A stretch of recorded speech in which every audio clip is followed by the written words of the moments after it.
Pranakasha live stream.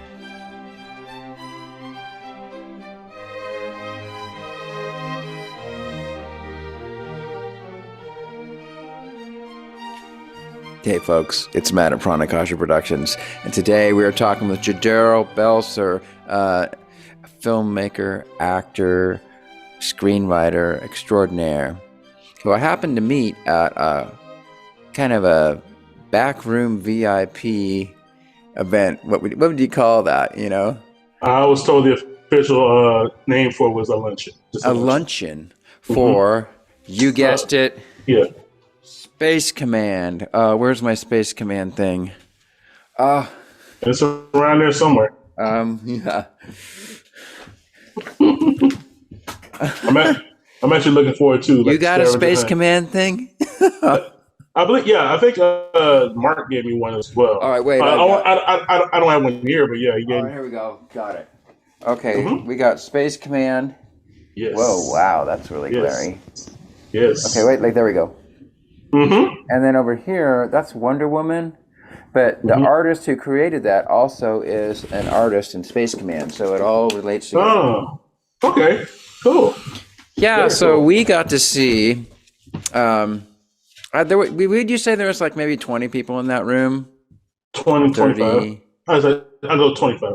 Yeah, and it was like a luncheon at the Smokehouse, right across the street from the Warner Brothers lot. And it was Mark Zickery talking mostly about Twilight Zone and stuff, right? Right. And then the Coast to Coast guy, what the heck? I forgot his name already. Darn it all. Yeah, and I just got tagged in Facebook on their group. So yeah, the name escapes me too, but I think I got it. Anyway, we both are memorily challenged right now. But he not only is he on Coast to Coast, which is quite a popular radio show, he's also on Ancient Aliens. I've seen him on there too, because he's into UFOs and stuff. Yeah, that's what the host of the luncheon told me. So yeah. Yeah. So me and JD afterwards, after the luncheon, well, they gave us a really nice lunch. But apparently that place is famous for its garlic bread, and they didn't give us any garlic bread, the bums. Yeah, I heard about that too. They didn't give us none of that, no. Maybe they were trying to get us to have to go back again. I guess. So then what they did was they were doing like selfies and stuff and autographs and things like that and all that kind of things. And so that's how me and JD, through all that chaos, we kind of introduced each other and gave each other our cards. And then that's when you told me that you were a filmmaker and you have a project you're working on right now, right? Yes, actually. Working on a project. The working title is Mega Bowl. It's called what? Mega Bowl. Mega Bowl. Ooh. Yeah. Oh, cool. So the gist of it is more or less a mockumentary type deal, like a 30 for 30, like a disastrous 30 for 30. The whole get down is these aspiring promoters try to do the first ever mega event for frisbee golf, disc golf. Oh. And they try to introduce it to the American masses, and of course it is a total disaster. So the general movie is basically the beginning of it, how the people got involved with it, the actual event itself, and the aftermath. Oh, cool. And is it a comedy, would you say? Yes, very much a comedy. Okay. Do you have any trailers for it yet or anything like that? No, we're still working out the script right now, and we're trying to get people to finance it, et cetera, et cetera. So it's still in the formative stages, but I do have social media things I'll let people know when it actually we actually get started on it. Okay, and we'll put those links in the description. Sure. As well as this stuff. Okay, that's cool. So now let's take a look. Have you done any stand-up comedy? Do you do that kind of stuff? I did it once a very long time ago. It was, again, another disaster. Never wanted to do it again. It was a very bad. I just got through a really bad breakup. I just wanted to vent, really, more than anything. Okay. And I picked the wrong place for it. It was just bad. But it led me to what I actually did do for a long time, which is improv and sketch comedy. Oh, fun. With other people? Yes, yes. My training for improv and sketch starts with the LA Connection Comedy Theater when it was located in Sherman Oaks. It's currently in Burbank, I believe, Okay. and also Second City Hollywood. Do you happen to know Sarah Marafino? The name sounds familiar. I haven't the pleasure of meeting. She's like shoot, I really wish I had that other Space Command poster. Where is it? Hold on. Ah, there it is. Let's see. Her right here. No, I haven't had the pleasure of meeting her. No. She's in the first episode of Space Command. Mm-hmm. And anyway, she does the same type of improv comedy. That's why I was wondering. She's done some live stuff, and she lives in LA, as far as I know. Yeah, well, So maybe your paths haven't crossed yet. LA is such a huge, but yet such a small city. Like you see people that you've known for years, you won't see them for years, and all of a sudden you pop up together on like a stage or at a gig. It just happens like that. So Okay. I try not to have too many main connections, but like I try to network and be friendly with everybody just in case. Yeah. Well, of course, also LA is such a giant place. There's all these different sectors of it. So, like, what part of LA do you find yourself hanging out in most of the time? Well, I live around the Whittier area, but I'm actually in the process of moving. But more or less, I'm usually hanging out in Hollywood. Oh, So okay. a little bit everywhere, and Okay. that can encompass so many things, of course. Do you ever do the club scene at all? No, no. I went to a club once in Hollywood. Awful. I just thought. Actually, the whole get down was I was waiting in line for like a good hour. Okay. A friend of mine was having like a party or something like that. I waited in line for an hour. Finally, get up there, and as soon as I get up there, hey, we're leaving. Like what? Well, yeah. That'll leave a So bad taste in your mouth. yes, it did.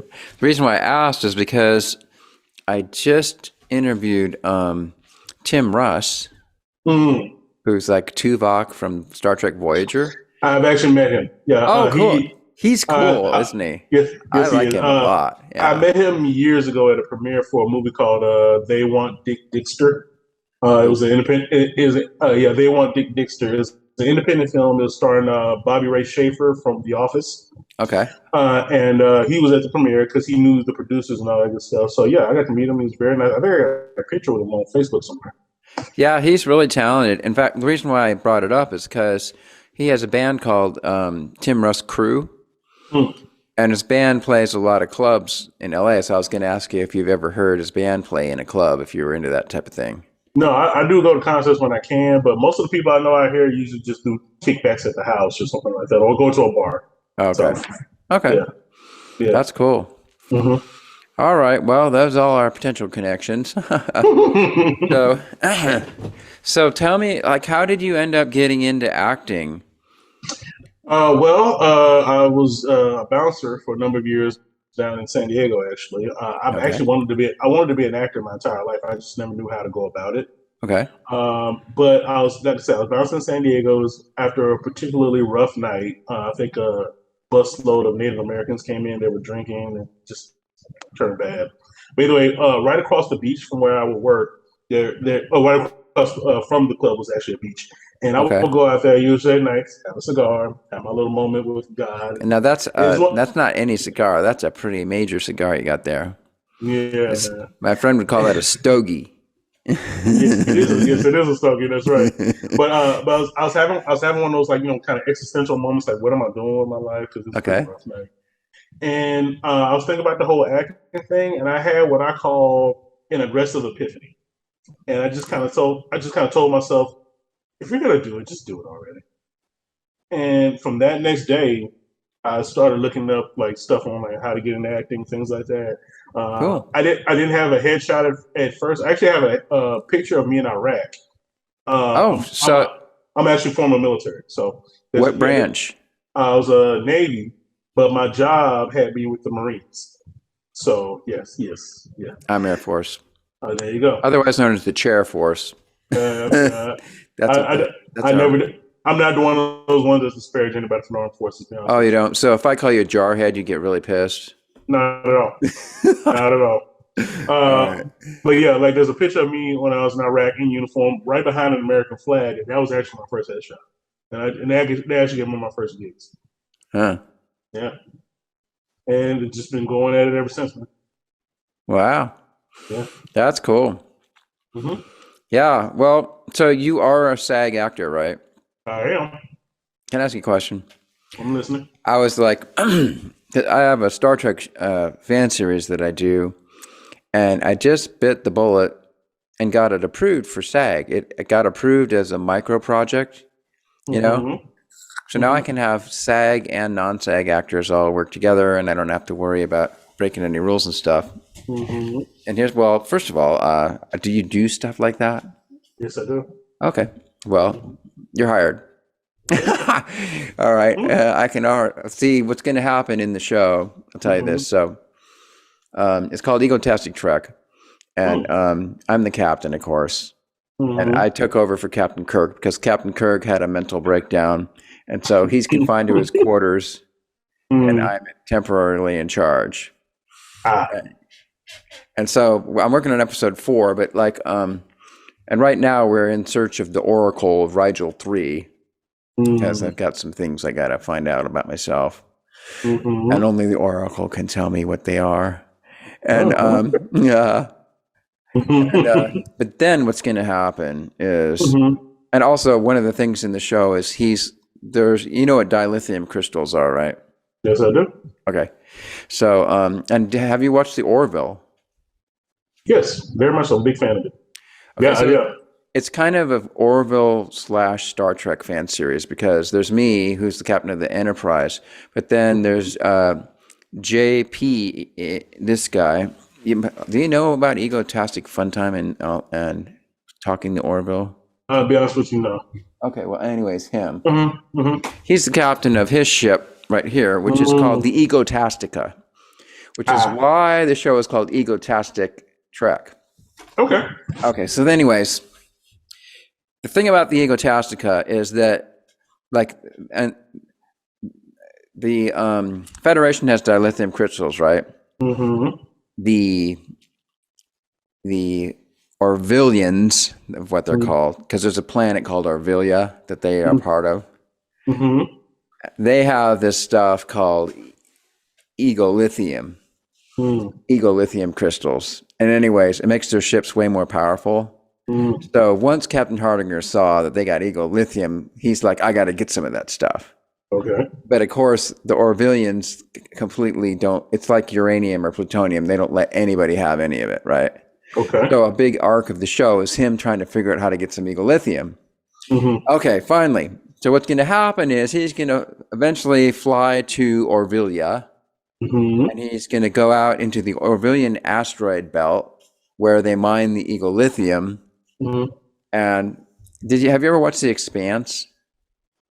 I think I watched like one episode of it. Like the Belters and all that. Yes. Anyways, it's going to be kind of like The Expanse out there. So it's like they're asteroid miners, and there's like a whole underworld. And anyways, so there's a potential you could be something like that if you wanted to.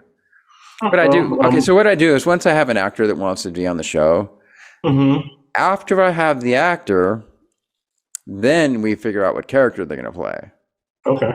instead of the other way around. Well, the thing, yeah. Sometimes I have a character that I need a specific actor for, but most of the time I find an actor I really like, and then we develop a character that really shows off all their talents. Like one of the actresses has got a great voice, so she gets to sing.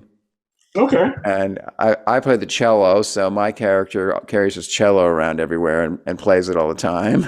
Okay. I can tell people it's kind of like part Star Trek, part comic book, part Elvis movie, all rolled into one. And it's crazy. It's really surreal. Yeah, it sounds But like it. Yeah. it is kind of like the Orville, and then it's like really wacky, but it's like a dramedy. There is a dramatic arc to it, and there is a lot of drama too. So, Good. anyways, Good. Good. and the only catch is I couldn't get it approved for season 1, which is what I'm in. But season 2 starts January 1st. So after Okay. that, I can bring in SAG actors. And I typically do it over Zoom unless the person's local. Okay. You know, we just do it. It's all green screens. So the entire thing is, I forgot to say this. So the way I do it is, I take stock footage, mostly from the original series TOS, Mm-hmm. and then I green screen actors into the scenes and change the scenes around and tell a new story. So it's all using green screens. So now here's the thing, Okay. because it's all everybody else's stuff, right? I could Mm-hmm. never sell the show. I could never show it in theaters. Or probably I could never even take it to like festivals even. So it's Right. purely YouTube, but because it's fair use, you can do it on Mm-hmm. YouTube and they won't take it down. Okay. You know, a lot of times I can't monetize it. In fact, I almost always can never monetize it. So Yeah. that just means that the people that do claim a copyright on some part of it will get the ad revenue will go to them, which is Okay. I'm cool with that. Okay. So that's a good way to do it. Anyways, so that's it. In the nutshell, that's what that is. So Okay. you want to be in on that? Mm-hmm. Well, Yeah. I'm an actor. I'm always available, man. Yeah. Yes. I know all actors are always looking for a gig. Yes. So, Always. also, do you do any Shakespeare? Do you have any training in that? Not formal training, but I'm well aware of many of the bards' works. So Okay. I know certain things, certain passages, etc., etc. And I think at one point I did a fellow Oh, okay. for like it was like a long time ago. Yeah. Because I have another project called Shakespeare Trek that I want to get off the ground, which Okay. is a bunch of actors, and this is basically actors who really want to do Shakespeare. Hmm. We all get together and we do little scenes from Shakespeare. Not the entire play, but just like maybe a scene or two, Okay. and then somehow put it within the context of Star Trek. Well, they do utilize a lot of Shakespeare on Star Trek, so Yeah, it shouldn't be too hard. yeah.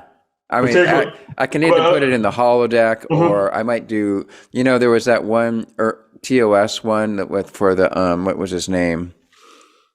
Oh shoot! Oh God! The guy that was like he was an actor, but he had a backstory where he was actually like this political figure that was responsible for like killing thousands of people. I think I know what you're talking Kodos, about. Kodos, Yes, yeah. yes, And they did a yes. whole Shakespearean type of thing in the beginning. Hmm.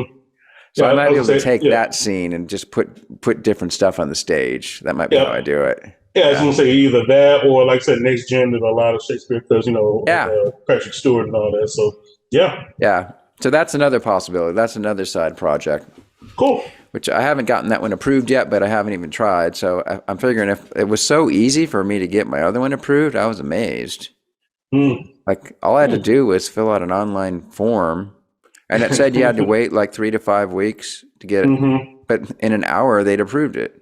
Oh wow. Yeah. So I was like, wow, okay. Yeah. So I did notice while I was there, I was thinking, maybe I should become a SAG actor, at some point.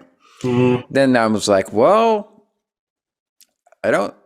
Then I saw the part where you got to put up $3,000. Yes. Then do you pay dues after that? Yeah, they're like every few months. It's not like a whole bunch of dudes all the time. And usually they're like maybe less than 2 months. Oh, okay. So So I it's not guess that I guess the idea is that you're an actor, you're an aspiring actor, bad. Hmm. and then you land a high paying gig, Hmm. and then you've got all the money, and that's how you can pay the $3,000. Because they also have this thing where like you have to be referred to us, or you have to do some kind of SAG sponsored project to be eligible, type of thing. Yeah. Sort of a rite of Uh, passage thing. yeah. Well, the way that I went about it was basically I would do a lot of SAG projects and I would get SAG vouchers. And I did so many that I got to the point where I became what they call a must join. So pretty much I can do any more SAG things until I actually join SAG. Oh, So I okay. did. So I did that and been SAG ever since. I will say I do appreciate the benefits of SAG. Of course, you get to Yeah. vote at the Screen Actors Guild. You get the screeners for all the movies and TV shows that are being nominated. They do offer health and insurance and all that stuff. And Okay. also, as an actor, they pay more Right. for SAG. Even if you're background, you pay a lot more than non-background, non-union background. So, Right. so. Yeah, it's a good thing. I mean, I'm an IT guy by day, and Hmm. I'm a union too. I'm part of the union. It's called the International Federation of Professional and Technical Engineers, IFPTE. Yeah, and they've helped me out a lot. Yeah, I'm also. I've gone toe to toe with a lot of managers at my job. Yeah, I'm also. I'm actually a licensed security guard, so that's my main 9 to 5 when I'm not writing or acting or anything like that. These last few weeks have been actually very busy on the acting front, which surprised me. I was like, oh, I'm like, cool, all right. So, just hope this momentum continues. And like I said, I was actually working on that screenplay I told you about right before we did this call. So, cool. So we're constantly tweaking that. We're constantly working on it, and we're trying to get it to producers and trying to get it to people that can actually get this made. So, nice. Constant work in progress. Yeah, or I mean, these days, I mean, you can do stuff on almost no money. Yeah, But my thing is this: yes, you can do that, but also my thing is, I just want to go I want to go the traditional route of being an actor, but of course, you want to do stuff you get paid for. It's like the Joker in The Dark Knight. If you're good at something, try not to do it for free. Or at least I'm paraphrasing that. Yeah, if you're good at something, try not to do it. Try not to what? Try not to do it for free. Oh, yep. Yeah. Okay. But like it's a constant work in progress. But it's what I want to do for a living. My show, Egotastic Trek, does provide a stipend for all the actors. I always offer, basically, since it's mostly a Zoom call, I typically offer them $100 per call, and the calls typically last an hour or two. Yeah. And some of them say that, thanks, Matt, but that's okay. I don't need it. But other ones, they take it. So more often than not, it's just usual background rate anyway. Especially in some things, you'll be working on a set for like 10, 12 hours and only get $100. So a 2-hour phone call and I get $100. I'm good with that. Yeah. Mm-hmm. Yeah. PayPal, Venmo, Zelle. Yeah. Cool. Cool by me. Yeah, man. Anyhow, and you don't even have to memorize your lines. I don't even memorize my lines, and I'm the one who writes the script. I've got cue cards everywhere. Funny enough, I became really good at cold reading because of a previous job I had. While I'm starting my acting thing, I actually used to sell timeshares. Oh, okay. A couple years back, and part of that is calling people and cold calling, and basically you have a script in front of you.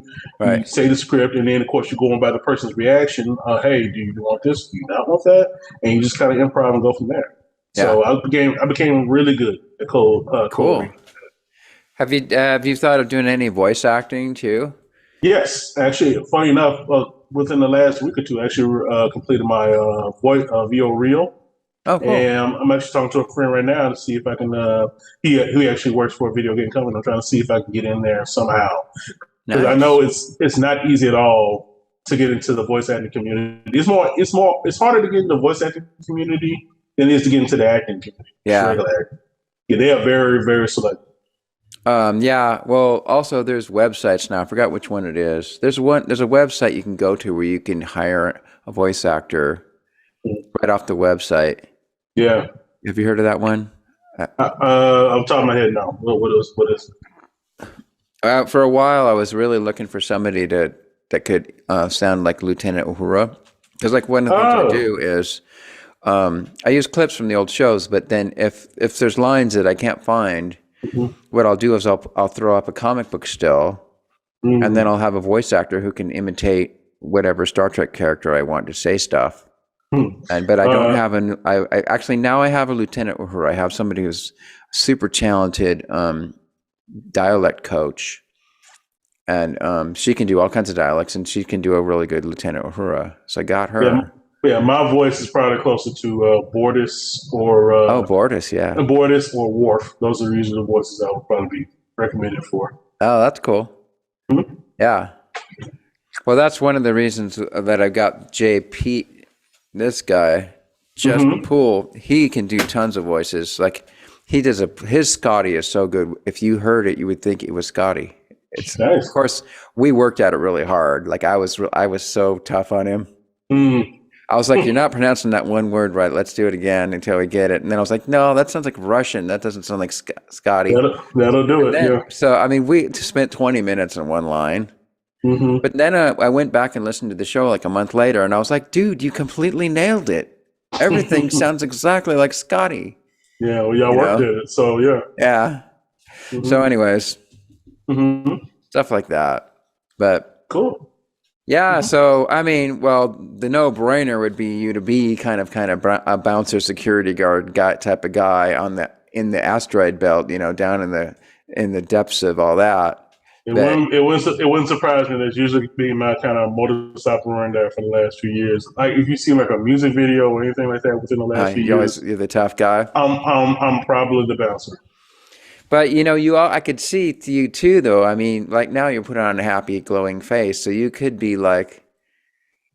something way different. You could be like a Buddha type of guy, or maybe like the kingpin of the whole deal. But he's not really evil. He's just more like that's his environment, but he's actually sort of enlightened. You know what I mean? That would be a Yeah, cool character to play.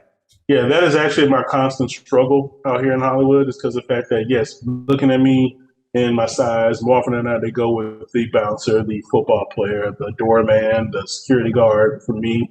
Yeah, But yeah, like I said, I got a comedy background. I do dance. I can do all kinds of stuff, man. you Like I can said, I'm getting dance. yes, I can. So Okay, so we would have to figure out a way to get you to dance on the show.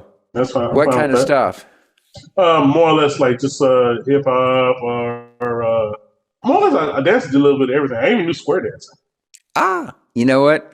It's funny you should mention that. My wife and I did some square dancing about a year ago. That was Hmm. really fun. Yeah, we It's used to pretty do it. easy to learn too. I've been doing this since like junior high. They used to do it in the gym for us, like Oh, when on off seasons from like certain sports, they would do line dancing. what? So You mean they actually did dance in school? I thought that went out in the 60s. that was gym class. Yeah, Cool. all of my You know junior high what? years. They should do that. I wish they do that because like for example, much later I learned salsa. Hmm. Oh And yeah, I I was got like, why yeah. don't they teach this to kids in school? Like, because there's something, it's fun to just go out on the floor and just kind of do your own thing, right? But Yeah. it's also really fun to do a certain style that you've learned that's disciplined and is Mhm. a real thing. Yeah, yeah, I've learned ballroom dancing. I Oh, can do cool. salsa. I can do salsa. All So right. yeah, I've learned different dances. Yes, Can you tango? I haven't tried it yet, but like I'm Probably pretty could. good. I'm pretty adept at learning. So like, just show me a couple steps, let me do my thing, and we'll just go from there. Cool.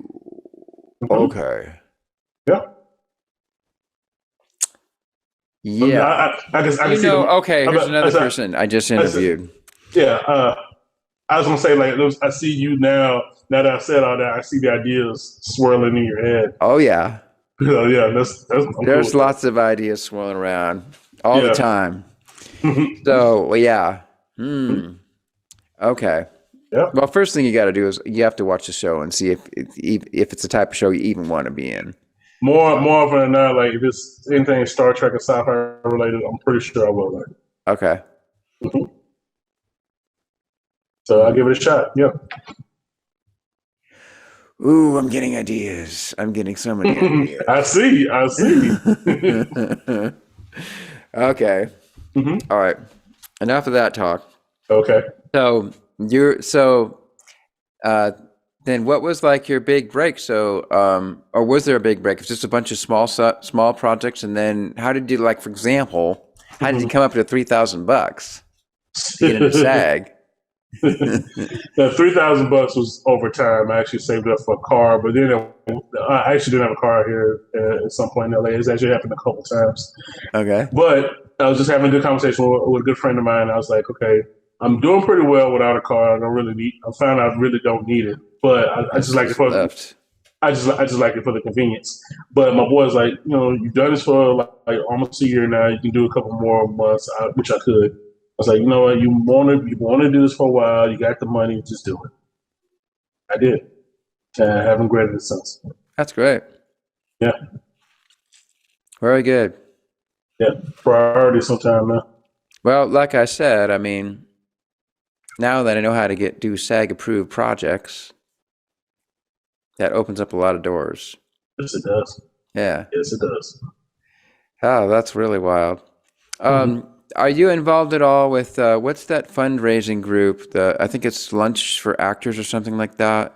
No, I thought you were There's a going to say kick. group that's designed, especially during COVID when there were so many actors out of work. Mm. It was like just a way to support actors, Actually, that could barely, eat because they were so poor. there's a very ironic thing about that. My job, my 9 to 5 job at the time, was an essential job, and also I worked a lot during the pandemic. To be honest You with work you, a lot. What? I worked a lot during the pandemic. Oh, cool. Yeah, As an quite a bit actor. actually. Yes, quite Oh, a okay. bit. Just had to take the test and all that stuff, but other than that, yeah, I worked quite a bit as an actor during the pandemic. Nice. Okay. Well, then let's see if I can pull up IMDb on this iPad. It always Do dogs me on the show, so hold on here. your thing, man. I'll just sit here and enjoy your collection, magic. Yeah. See, that's the thing. See, like when my wife watches the show, she's like, "There's so much clutter back there. You got way too much stuff." I'm No, like, "No, it's supposed to be there. So if people get bored with what we're talking about, they can just trip out on whatever they want to look at." yeah, it's a little scavenger hunt, man. Yeah, pretty much. Yeah, I'm seeing the Godzilla shirt and the shuttlecraft and the orbital Oh, thing you from. win the prize. You totally win the prize What's up? because I just switched out Godzilla shirts. I'm going to show you this. So you're the first person that's ever mentioned it. Oh, No one okay. else has even noticed there was a Godzilla shirt back there. But now, hold on. Okay. Um, because partly, okay, hold on. I don't want to have the entire set come crashing down. I got you.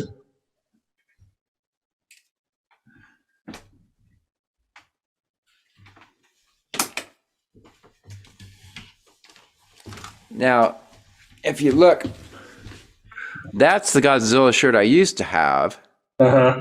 but it's a really classy one. I'll show it to you up close, but I just switched it out to the other one because the other one's easier to recognize. Yeah. So let me show you the old one. Okay.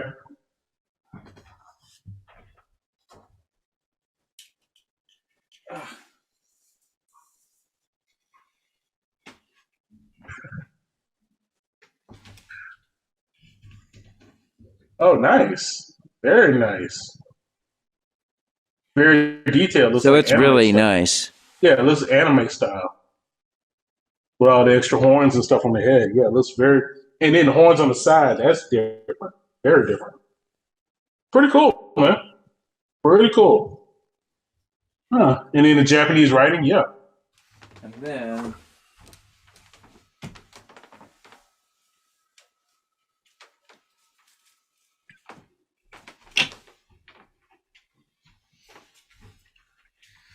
there's this one.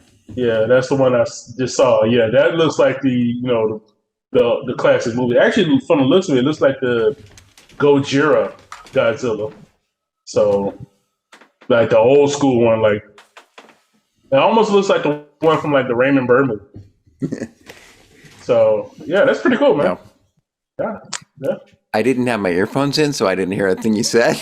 No, I was saying like that one looks like the one from Gojira, the original Right. version of it, and Gojira. like Gojira. Yeah, Yeah. that's what it looks like. Cool, very cool, man. Yeah, and the fancier shirt I Mhm. got. I was in LA when I got it. It was like okay, hold on. Okay, okay.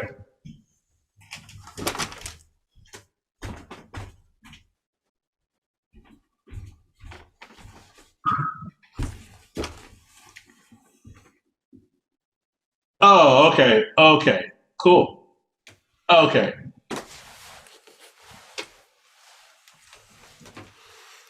It was I was gonna say, yeah. I was saying, yeah, I recognize that. Yes, Oh, you been there? yes, It's like a really well-known anime festival yes, type of thing. yes. That's where I got that T-shirt. Oh, cool, very cool. Yeah. Anyhow, Yeah, I love going to cons and stuff like that. So yes. okay. Well, you mentioned San Diego. So like, when you were down there, were you anywhere near the convention center? Quite a bit, quite a bit. Yeah. I was So, recently down there too for Comic-Con. yeah, usually for cons, but I also bounce down there in Okay. in Gaslamp. So yeah, I'm aware of I'm aware of the area. Okay. Actually, You know it well. my favorite Brazilian barbecue restaurants down there as well. Ooh, Brazilian Rei barbecue. Rei de Gado, right in front of Horton Plaza. I think I don't know if it's still called Horton Plaza, but yeah, over there. Huh. What's Brazilian barbecue like? I've never had it. Well, it's just pretty much like in case it's barbecue. It's different cuts of meat, and it's buffet style. What you do is you go to the restaurant. They have like a little plunger that looks like this. One side will be red, the other side will be green. You flip the green over, and these different people come in with these pikes of meat, and they slice it off for you and put it on your plate, and you just keep eating until you can't eat anymore. It's a little pricey, but the food is delicious. Okay, cool. Yeah, I may have to try it. I suggest it. Yeah. All right. Mm-hmm. Well, I'll tell you what. Next time I'm in LA, I'll text you, and maybe you can take me there. Okay. There's a couple. There's a couple I hear. There's a couple I hear that are pretty good now. Okay. Cool. That's cool. Oh yeah. All right. So you've done like, what would you say is like one of your favorite things that you've been in? The favorite things I've been in recently have been like music videos. Cool. I've done quite a few of those for different acts. Okay. The three that come off top, the two really that come off the top of my head because of the most exposure I got from them. I did Kendrick Lamar's "Humble." I'm in that video. Cool. You can very clearly see when there's one scene where they're singing the chorus, and you see a bunch of black men with bald heads bobbing next to him. You can see me very clearly right behind Kendrick. And I got a lot of exposure from that. Cool. Also, I did a music video with a band called Why Don't We? Kind of a pop band, boy band almost. And their video, called Lotus Inn. I'm in that. I'm the bartender. Nice. And got very popular. Got 1 million views within like the first 24 hours. All right. And my Instagram blew up. I was like, wow, because I filmed Link it in the description. Oh yeah. Instagram. I filmed it. I filmed it, and then I was doing a night job at the time. I actually posted on my Instagram a couple of pictures from the set, and I didn't realize how big a fan base these guys had. Because like as soon as I posted them, I went to sleep. I woke up to about at least 10,000 likes, mentions from that, and then I got all these people saying, "Oh my God, you were fantastic in the video. We love you in the video." I'm like, wow, it was crazy. It was like that. Like I kept getting like these messages for like weeks. Great. Just from that one video because they had such a huge fan base. I think the fan base is called the Limelights, and they are very loyal. And very good. I think for that moment they made me an official like Limelight, like a member of the Limelight family. You're right. Just from that one video. I guess so. Yeah. Yahoo! It was crazy. That's cool. And how do you get these? Do you have an agent that gets you these gigs, or do you have to go out and find them yourself? It's a little bit of both. I do have an agent for like networks and things of that nature. I do audition regularly for network shows. Okay. And also I'm on several different casting websites. Most of the work I usually get is from the casting websites themselves, but I do have agents that do provide work for me as well. So now, does your agent get a cut of everything you do, or only the stuff that they get you? The stuff they get me. Oh, good. Okay, that's a better deal. Yes, it is. Is it is it that the case for all agents, or has everybody got their own kind of set of rules? It varies. My agency is kind of like, I won't say lower end, but like they're kind of, I won't say under the radar either, but they're just like they're a lot more chill than most other ones. Cool. I was with one agency where they wanted to cut up everything. I was like, you didn't give me this. No. Yeah. You're not gonna cut this now. Yeah. So. All right, now I'm going to actually look on the cheat sheet for a second here. Okay, cool. Okay, so, well, I think I saw a thing here called Zombie Apocalypse or something like that. Yes. Yeah, that was actually for There we go. Yeah, that's for the Asylum. The production studio over in Burbank. They do, those mockumentary, those mock blusters. That's what they call them, mock blusters. And they're the guys that do like the Mega Shark movies, the ones you see on like Sci-Fi Channel and stuff like that. And I think they also did Sharknado. I was going to say Sharknado. Yeah, You were in I didn't do. Sharknado. Oh my God, you were in I Sharknado. wish, I Oh, wish, I cool, wish man. I was in a couple of those Mega Shark movies. I was not in Sharknado. Actually, my first actual gig as an actor was one of the Mega Shark movies. It's You Mega should have. Shark. You Yeah, screwed up, man. yeah. You should have said, "Yeah, I was in Sharknado. But I was in a shark suit, so it's hard to recognize me." No, I don't do that. I don't do that. If I'm not in it, I'm not in it. You don't do I'm shark just suits? no. Actually, funny enough, I did a gig as a manatee. As Well, a as a manatee. manatee Ooh. for Microsoft. Yeah, years ago. So basically, I just did improv in a manatee costume. You know, there is a song about manatees. Yes, I do. There's quite a few. You know it, right? Mm-hmm. So, Okay. my main exposure to that was the Family Guy joke. That's the manatee, the sea That's cow, a manatee. the sea cow. Yeah. Yeah. So, but my first gig was Mega Shark versus Crocosaurus. That was like my first actual movie. Ooh. So, Which did you yeah. play? Were you Mega Shark or were you Crocosaurus? No, I was just a Navy SEAL running away from. Actually, there's a brief scene where you see me on a turret gun shooting at the Mega Shark as it sinks our ship. That sounds fun. I suppose It they was. shot that on the Midway, right? They shot. They shot it in San Pedro. I don't know if it was specifically in the Midway, but it was in Okay. San Pedro. Reason why, of course, I bring up the Midway is because it's San Diego. Yes. Right. Yeah. But no, Yeah. this is in San Pedro. Okay. Mm-hmm. Cool.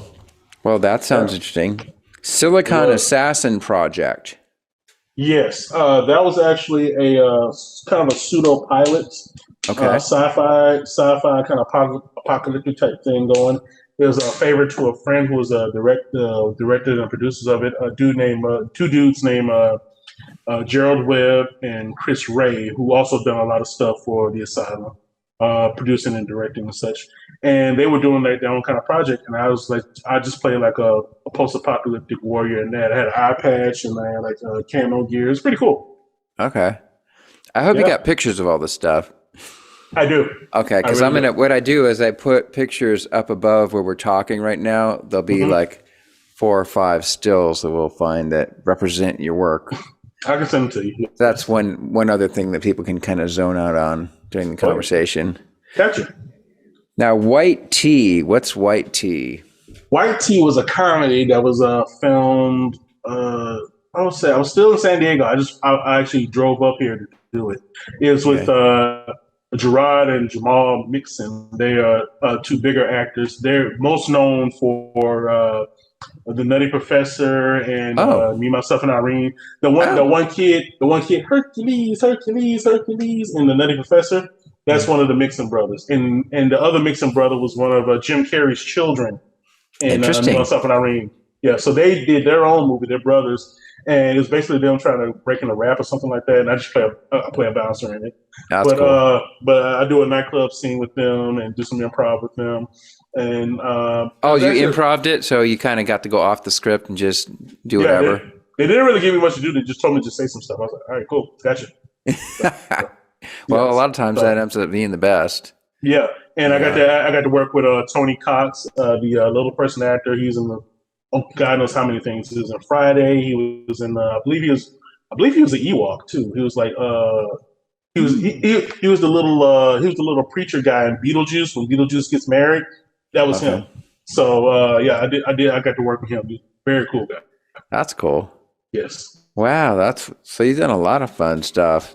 So how Oh long have yeah. you been doing this Hollywood stuff then? Since I was 25, close a little over 10 years now. Cool. And you lived in LA the whole time?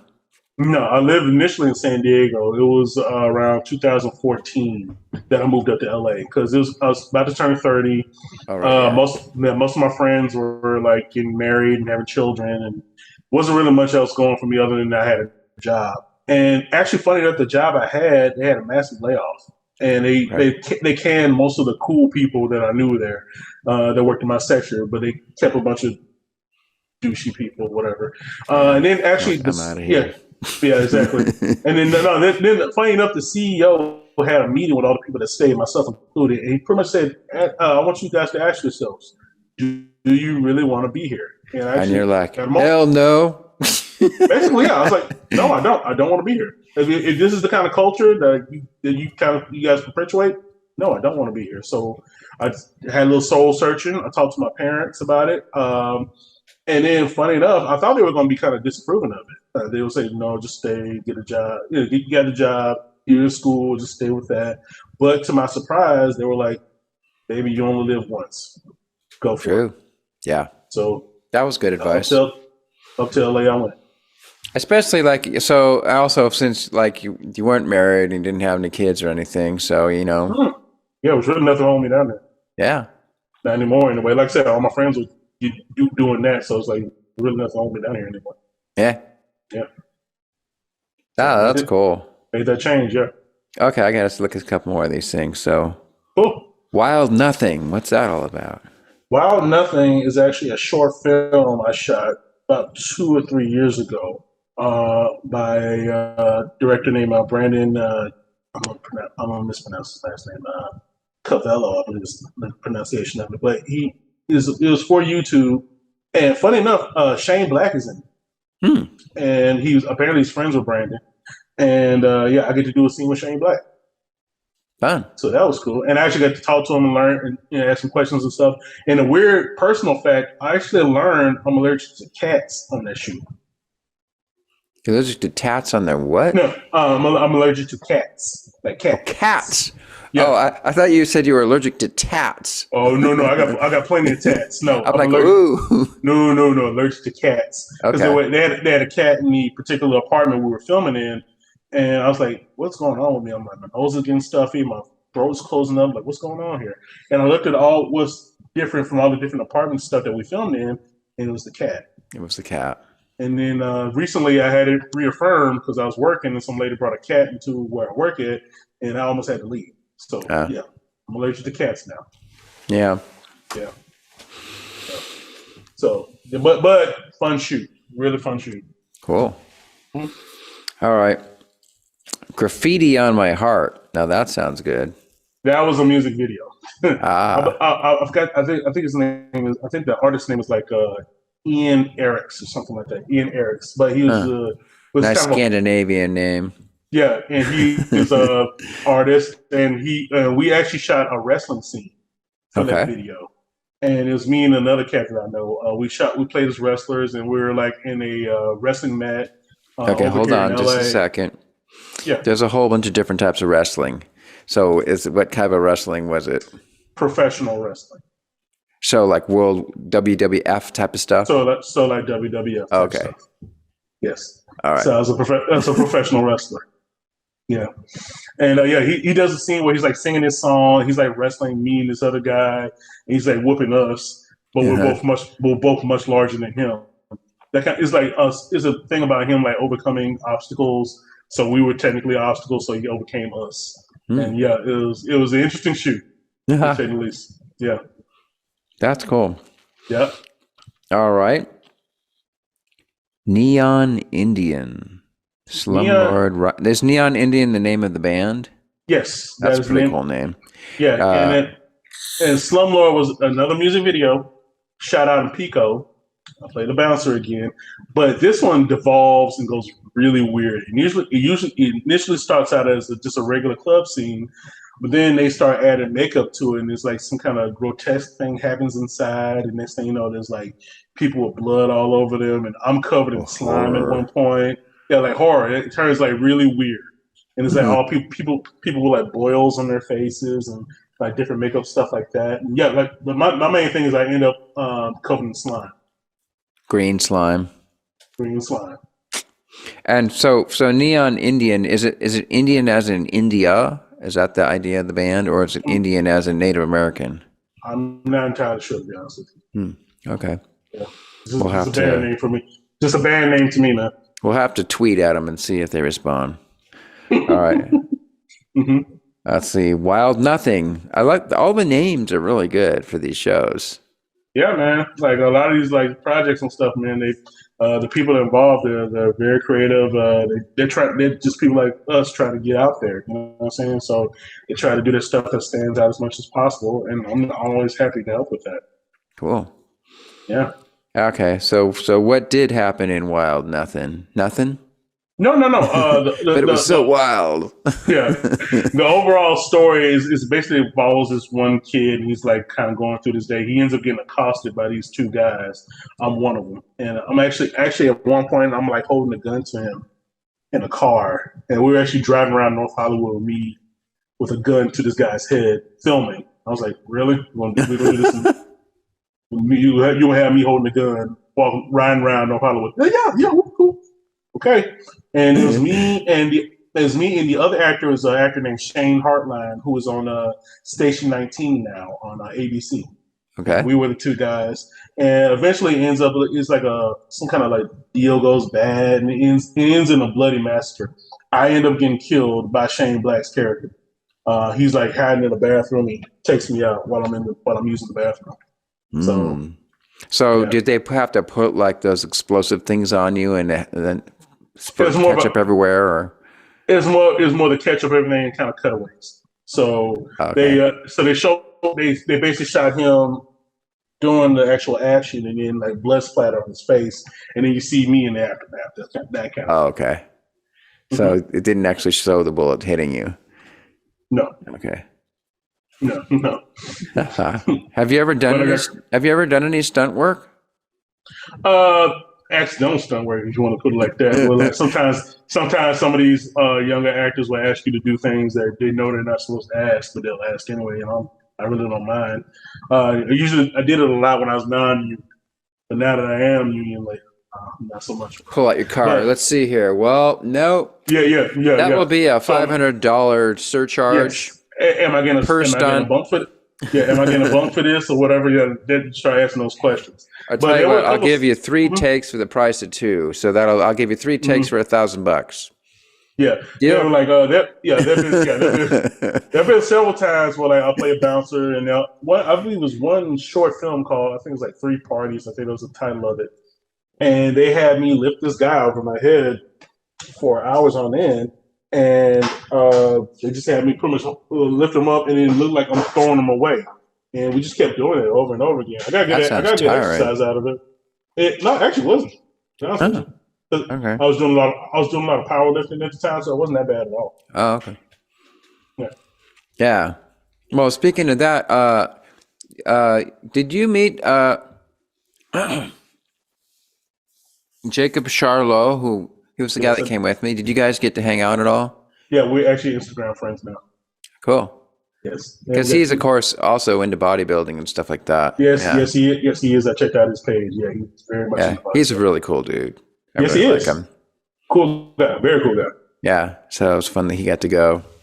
Yeah. And my wife was supposed to come, but then she bailed. So I'm like, well, I got a free ticket. Actually, I thought I had a free ticket. Yeah, right. But what happened? Like when you signed up, it's like, okay, here's the price and how many and it already said that you had a guest. So you think you're getting a free guest, but then they're like, oh yeah, okay, so you paid for yourself, but you got to pay for your guest too. Yeah. No, that was a bit of a scam. And all I did was help the organizer help put it together. That's basically it. So I had nothing to do with the price. Oh yeah. That's okay.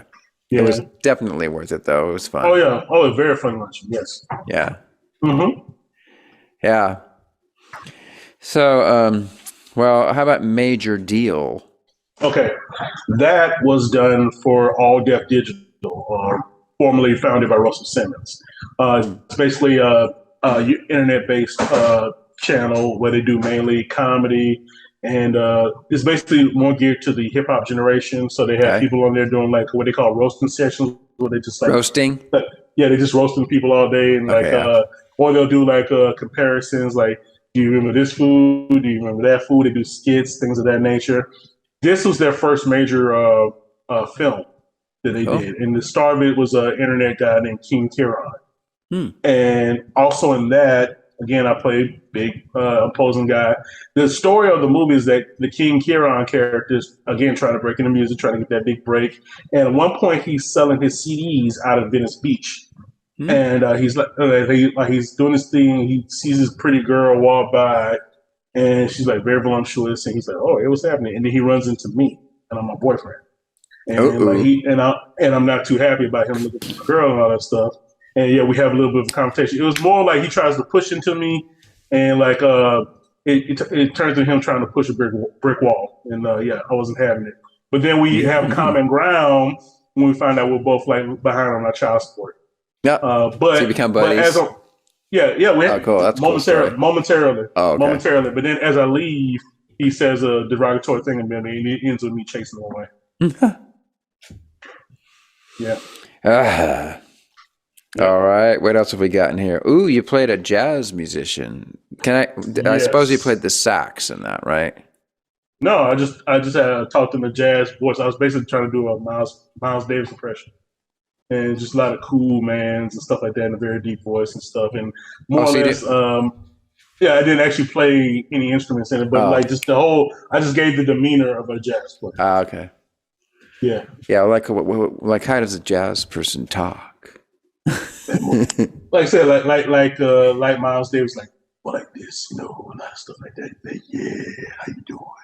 Something in that kind of place. Yeah. That's good. I did a lot of that. And man. Okay, dude, you got to be on my show. Hey. Okay. I'll tell you what, there's one caveat. It takes me forever to do an episode. Like episode 4 has taken me an entire year. I've had friends who have been working on projects for years. Actually, funny enough that you mentioned that, I filmed a movie about 2 or 3, actually more than that, like 4 or 5 years ago. It just came out on Tubi like maybe 2 months ago.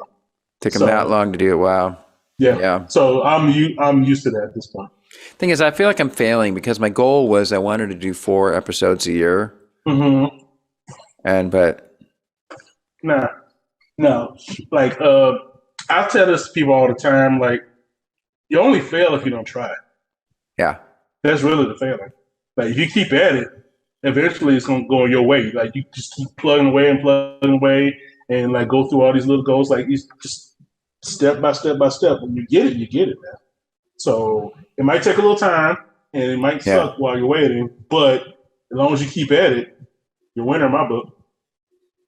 Okay, sounds good.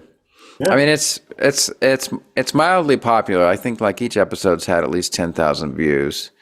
So that's good. It's getting somewhere.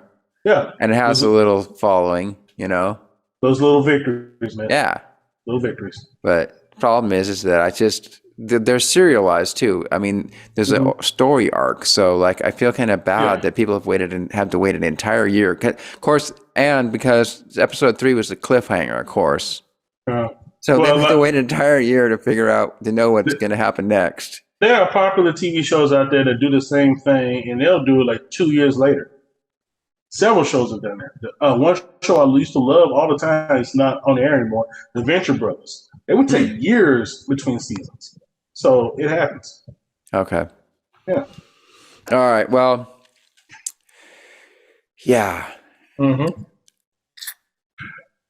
Just take it a little you bit. may be in episode. So, like I said, episode 4 is going to be done. I promise it'll be done before January. Then I'll start on the script for episode 5. So now I'm like, all right, I might have to write you in. So like I said, just hit me up and let me know, like, so I can make myself available. And we'll just do it. Yeah. Do you have a green screen? No, I don't. If not, I can send you one. Like, I found a kit for $99 on eBay that's like a decent green screen, some lights, and some clamps and everything that you need to do it. For $99. So a lot of times I just send people that kit.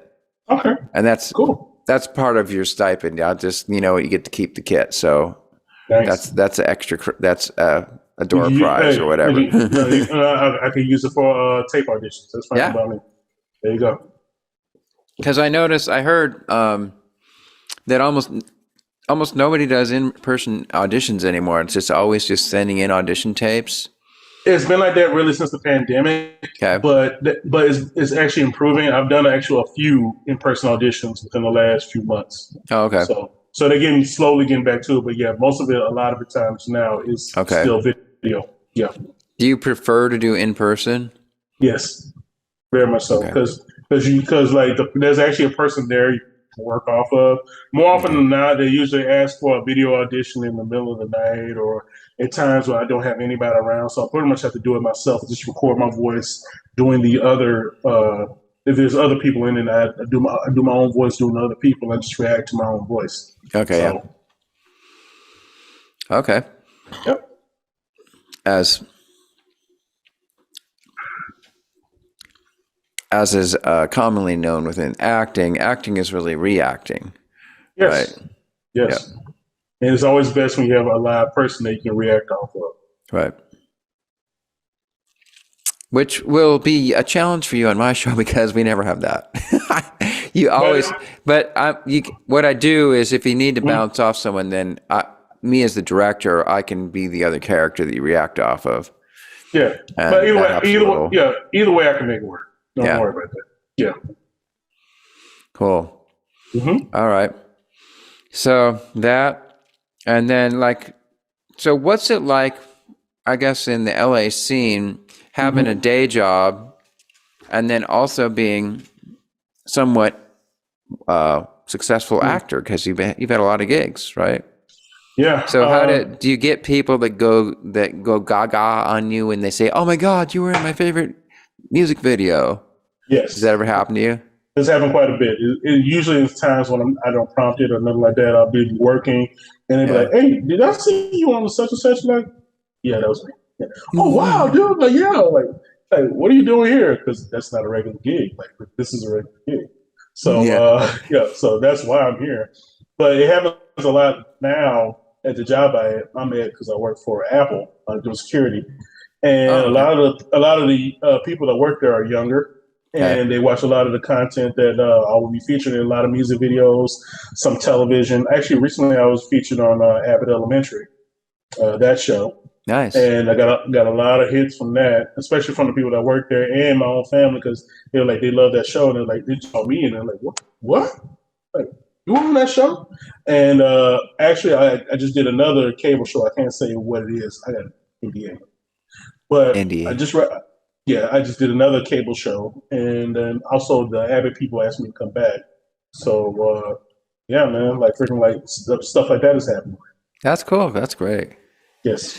Yeah. Again, I mean, well, as you know, I mean, I know a couple other actors, Space Command ones, who have done a lot of shows, a lot of really well-known shows. But it's the same deal. Even with them, it's like, the week you're working, you're making lots of money. But then if you don't work for 3 weeks, you're broke. You got to get money from somewhere. It accumulates, man. Like, that's why I've been what I call chasing the life changer. And by that, I mean that one gig where I can actually quit the day job and do what I actually want to do for a living.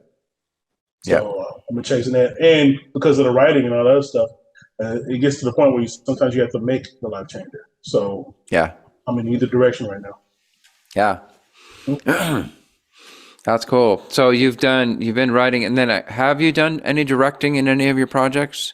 No, it's something that interests me. But like for right now, my main get down is acting, writing. But like I said, directing is just interesting. I've been told I write very cinematically. Like I have very certain scenes in mind when I write, and it shows in the writing.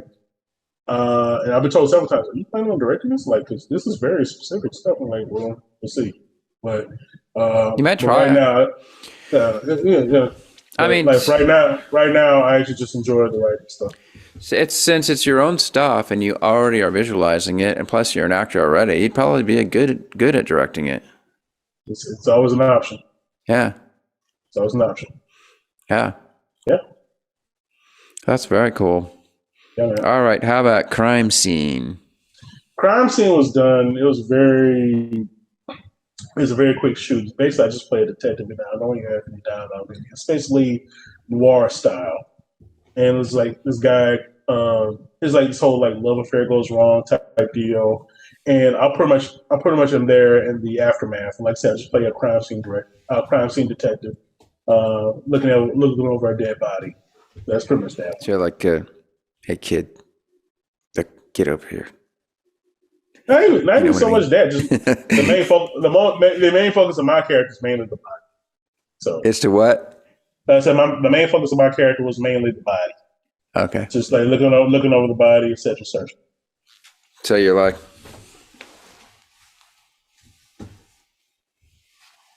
Yeah, a lot of that. Yeah, a lot of that. Looking at the blood, taking notes, stuff like that. Yes, a lot of that. That was Fun. done a while ago. That was done a while ago. That's cool. All right, let's see what we got. 200 miles per hour. Ooh.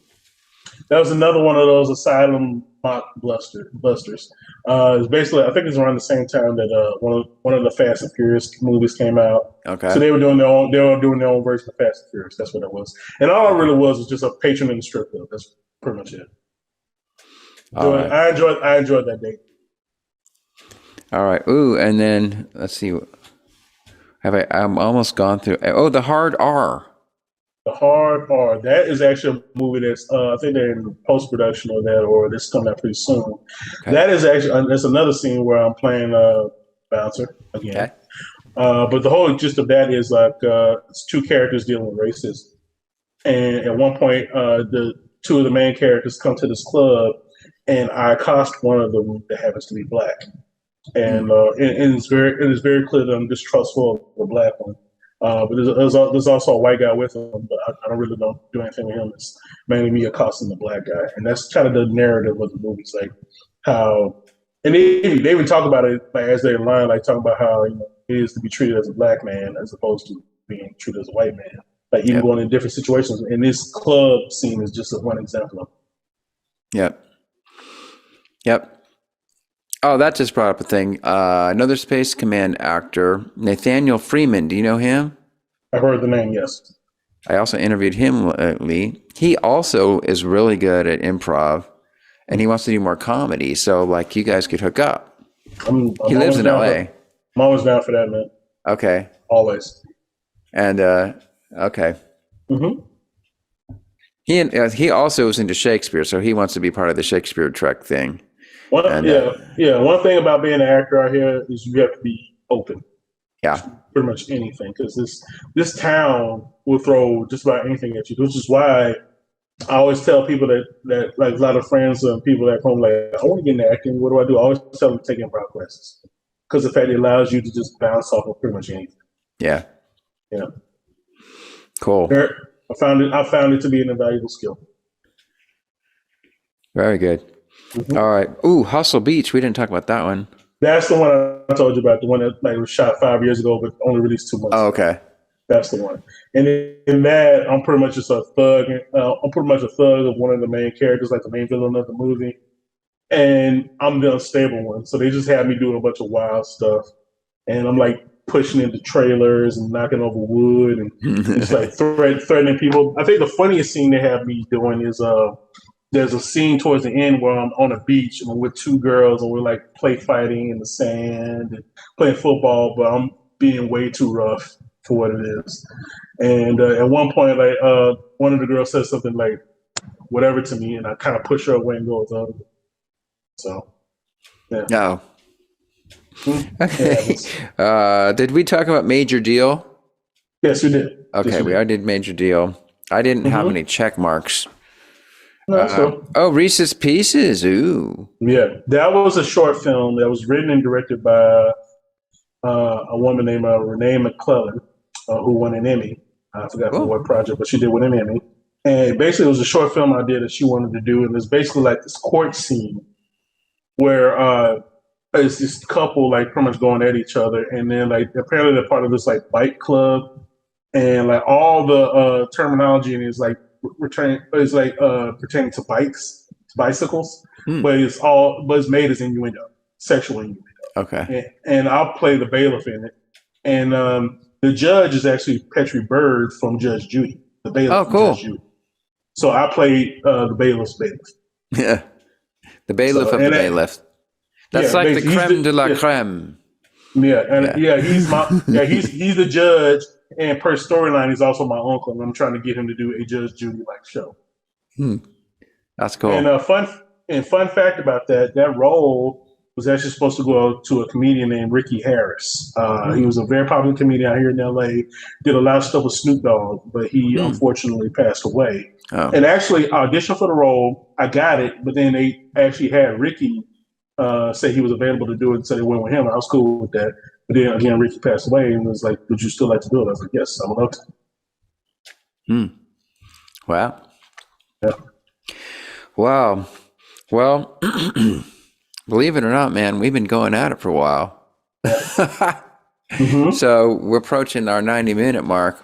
Wow. Really? Yeah. Oh yeah, yeah. I'm looking at. We Yeah, started yeah, a cool. little late, Yeah. but still, I mean, Hmm. we probably had an hour 15 or so like that. So, well, Okay. what's the other stuff we should hit before we wrap it all up?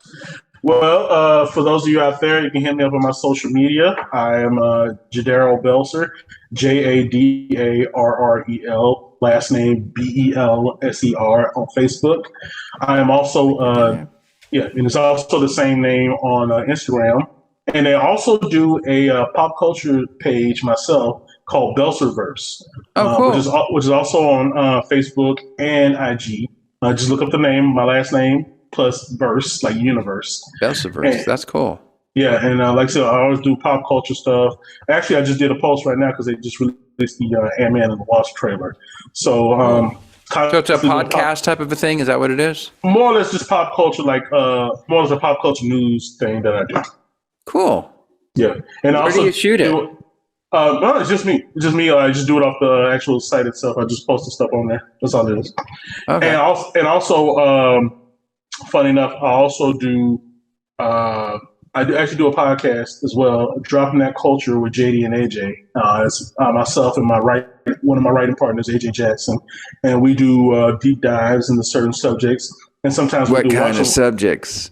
all pop culture stuff. We usually do we'll do a whole show. Some of my favorite shows we've done, we'll do deep dives into characters. Like we did a Scooby Doo show. We did a whole show on Jack Nicholson. We did a whole show on Michael J. Fox. Ooh. We did a whole show on John Carpenter movies. Did a whole show on the works of John Landis. Nice. And some of the watch-alongs we've done Batman, the '89 Batman, RoboCop, Gremlins. Nice. Die Hard was our Christmas show. Okay. And we did Batman movies up to Batman Forever. Do you guys do anything on Twitch? Have you heard of that? We're thinking about it right now. We actually had a bit of a hiatus because my friend actually got married and had a kid. So I hate it when that happens. it happens, yeah. But we recently did a watch along to what was it? We did it to An American Werewolf in London. Okay, cool. So we're trying to get back at it. But when you do your watch-alongs, are they live with people in a chat that are also? No, it's just us. We just record it. Oh, okay. Okay, Yeah. I see. And while we're doing it, like as opposed to most other people, where they do watch-alongs and they're like, "This is my first time watching this movie." Now we've seen these movies a while, but what we'll do is when we're watching it, we'll give you facts about the movie. Like, this is how this scene was shot. This is the idea behind the actual movie itself. This person was actually supposed to be this person. You know what I'm saying? This person was supposed to be like the list of people who were supposed to be Superman for the original Christopher Reeve movie is ridiculous. Yeah. And then actually we kind of did an episode where like the man that always was, that we called it, Nick Nolte. There's so many movies of major like stars and major like characters that where Nick Nolte was one of the top choices for it, but whatever happens, Nick Nolte didn't get it. Yeah. It actually I actually saw a memo of Superman the movie by Richard Donner where he listed Nick Nolte as Superman. That'd be interesting. Yeah, it would have been interesting. Yes. So. I would have watched Superman with James Garner. Yeah, that Superman, they went to literally everybody, and most of them turned it down. That wouldn't be Superman though. That'd be Rockford Man. I know, but I'd watch Rockford Man the movie. But he has the hair. Good. He has the hair and the jawline. Yeah, no. But they went to so many people. They went to both Redford and Newman. Both of them turned it down. They went to Clint Eastwood. They went to Burt Reynolds, Stallone. Burt Reynolds, Superman. He would have to shave his mustache. Yeah, Burt Reynolds. They went to Schwarzenegger. They even went to Muhammad Ali. Too buff. They even went to Muhammad Ali. Oh, that'd be cool. Yeah. So, but they went to just a little bit of everybody. But it's not just that; it's the other movies too. Like same thing. The people that were supposed to be Rambo, the people that were supposed to be John McClane, stuff like that. Yeah, really interesting. Just the list of names that they have is like, wow, really, that person? That's cool. All right, well, you're gonna have to put the link for that show down there too. Will do. I want to watch it now. You sold it to me. I'm like, that sounds interesting. It's mainly audio podcast, but yeah, I'll get. Okay, audio, cool. I can listen to audio podcasts. There you go. Yeah. Nice. Well, sir, nice chatting with you. So you're Star Trek, so you can do this. I always try to get everybody to live long and prosper. Ooh, this is interesting. There's like Sri Krishna, the flute player, is right in front of us. I have been, and always shall be your friend. Your friend. Live long and prosper.